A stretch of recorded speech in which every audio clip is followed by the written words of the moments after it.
In this video, I'm going to show you guys how I color grade this footage into this. Let's get it.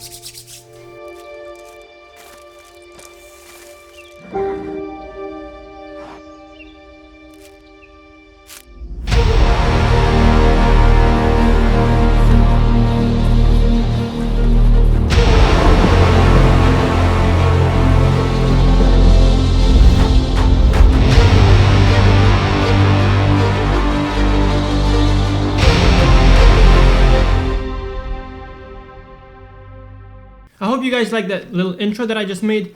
It was actually shot in Peru, pretty cool sequence. Last year we shot it on Canon EOS R, all shot in C-Log 8-bit. It gets more dynamic range and it's easier to color grade. It is a little bit more time consuming, but if you click on this video, you probably already know what you want, and let's get to it. So let's go ahead and open up Premiere Pro. I've chosen 3 clips here that I like to work with, and we're gonna color grade them, and I'll show you what I do in each and every step. We got this guy sitting in the edge of the mountain in Peru. We got this sculpture in Machu Picchu, which was pretty cool. And of course, we got a sheep walking in the edge of the mountain near to the Rainbow Mountain. This was pretty sick.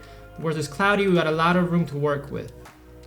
So I'm sure you already clicked on this video and you know what you want is basically when you shoot in C-Log, such as these clips were all shot in C-Log on Canon EOS R 8-bit.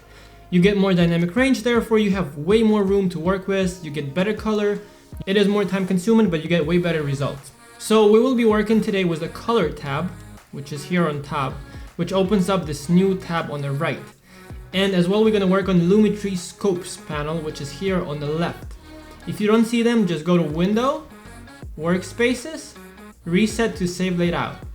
This will reset your layout in Premiere to standard default settings. And therefore you can see your color tab on the top, and if you click on any of these clips, you will see Lumetri Scopes panel here. There are actually up to 5 scopes that you could put in here, but we're gonna only work for the purpose of this video with 1. You could see them here when you click on the wrench tool. You got vector scopes, 2 of them, histogram parade, waveform.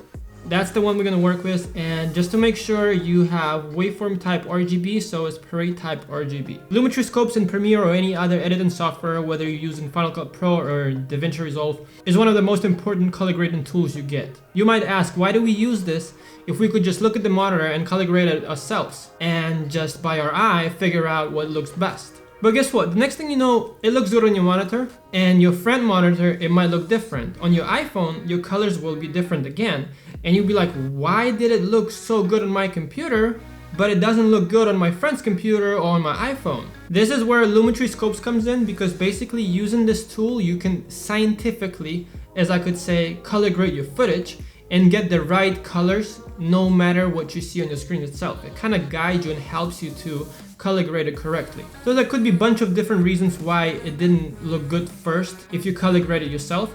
It could be, for example, a wrongly calibrated monitor, or it could be even the light of the lamp you have by the screen, or it could be a color of your walls in the room that affect the color that you see in the screen. I mean, technically, you could darken your room, paint your walls in neutral gray color, invest in a good calibrator for the monitor, and you will get a perfect environment in your room to edit, but it's just more time consuming and expensive, and we don't have time for that. We got Lumetri Scopes for that, so let's get to it. So as I said, we're gonna work with Waveform Tools, and it is my favorite because this graph actually gives you a lot of information. You could tell it goes from 0 to 100, which basically means your color intensity and brightness in the image. So basically you get your luminance, which is brightness of your image, and also your chrominance, which is the color of your image. For example, if I would drag exposure here to the right, you could see the levels going up all the way, because your brightness of the image, which is luminance, goes all the way up and higher. If you drag it down, your luminance, and on a graph again, it goes down, right? So same thing with the color. If you drag your contrast or saturation, for example, you could see your red, green, and blues spreading out more in a graph. So how helpful is this graph? Basically, it will help you to not crush your blacks and to not clip your whites, which means so you don't overexpose your image or you don't underexpose it, and you will color grade it correctly. So basically the rule here is to keep everything between 0 and 100. So your black should barely touch 0 and your whites be close to 100. Your shadows, midtones, and everything else is basically in the middle, so it's colors and saturation. So here is what we're going to do first. In the color section, first we're going to go to color wheels and match. This does a lot to your image. When you push your shadows a little bit down, this will add right away so much more contrast, as you see on this clip. And same thing to highlights. This will literally spread out, as you see on your graph, all the colors, shadows, and highlights. And I usually go midtones a little bit higher here. So as we drag this, we make sure that we don't go over 100 or go down 0. At this point, it shouldn't happen unless you expose your image not right, but I exposed these correctly. So far we are good. I like what I see, and the next thing I go to is basic correction. Here's where a lot of things are happening. I don't touch contrast and exposure because I like to do my contrast in the next step, which is curves. And exposure, I would only touch it if I didn't expose it right. So I will keep it here, maybe I'll add a little bit. And I would fix my colors and exposure by dragging highlights, shadows, whites, and blacks. So here's what I'm gonna do. So I'm gonna push my highlights a little bit up, and we can see on the graph it goes to 90 and gets closer to 100. So I don't wanna go all the way because it's gonna be too bright, right? So I'm gonna keep it about here, and I'm gonna push my shadows a little bit down, but again, not all the way down because we don't want it too dark. So I'm gonna keep it here at about 20, and this is what we're gonna do in the next step.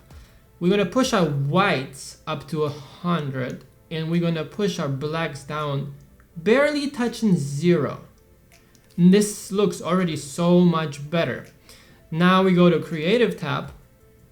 I usually add a little bit of vibrance, this is just my personal preference, and I add a little bit of sharpness. I don't add any saturation because that would actually happen here, where I'm gonna put a little dot here in the middle of this graph, and I'm gonna make this curve looking a little bit more like a S curve. I'm not gonna go too much, but just a tiny bit, and this is gonna add some contrast, which is gonna look more crispy and sharp. You see what I'm doing here? And our next step is probably gonna take off some vignette because it got dark in the corners, as you could see. So I'm gonna go here and push this a little bit, and I'm pretty happy with what I see. Maybe I would push shadows a little bit up so it's not as dark, but so far it's pretty good. I really like it. As you could see what it was before, if I uncheck these here, look, I'll uncheck basic correction, creative, curves, and color wheels. This is before, and this is with my adjustments. I mean, I think it's pretty dope. So I'm gonna do the same thing to the other two clips, just so you guys see. I'm gonna do it real quick, just follow along. So we're gonna go to our color wheels. I'm gonna push these down. It doesn't take a lot of time. As you get used to this, it's gonna be really quick, but you do have to do this individually per clip because each clip is shot differently. So please make sure to take your time and get this right, because the better your footage looks like, the color, it's more pleasing to the eye, to the audience to actually watch this, and it's just gonna get better feedback. People gonna like it, opposed to what you could have done without taking your time and actually editing each of these clips individually. So I'm gonna go just do this real quick.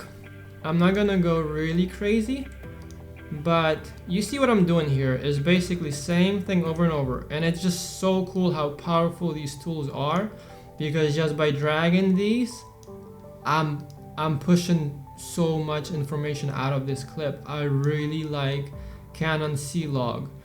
It's just so easy to color grade, it's crazy. Like, I wish I would have known this before, because I would shoot a lot not in C-Log, and I just lost so much dynamic range, and the image was not as good. Plus, I just like to have control over my image and do all these adjustments myself, because it just looks so cool. So we are done here. Basically, the last thing that I would do here is, if you do use LUTs, you could put LUT over, and the easiest way to do this, and the way you should do it, and I think that's the correct way, is you go down here to this little icon, click new item, and you add an adjustment layer. Adjustment layer is basically this file that you can put over your whole footage, right? So any adjustments that you can make to this file, it will apply basically to every clip that goes under. You can actually apply color grade to this adjustment layer, and everything under will be affected, which is pretty cool. But the reason I did this again individually, because each shot could be shot differently.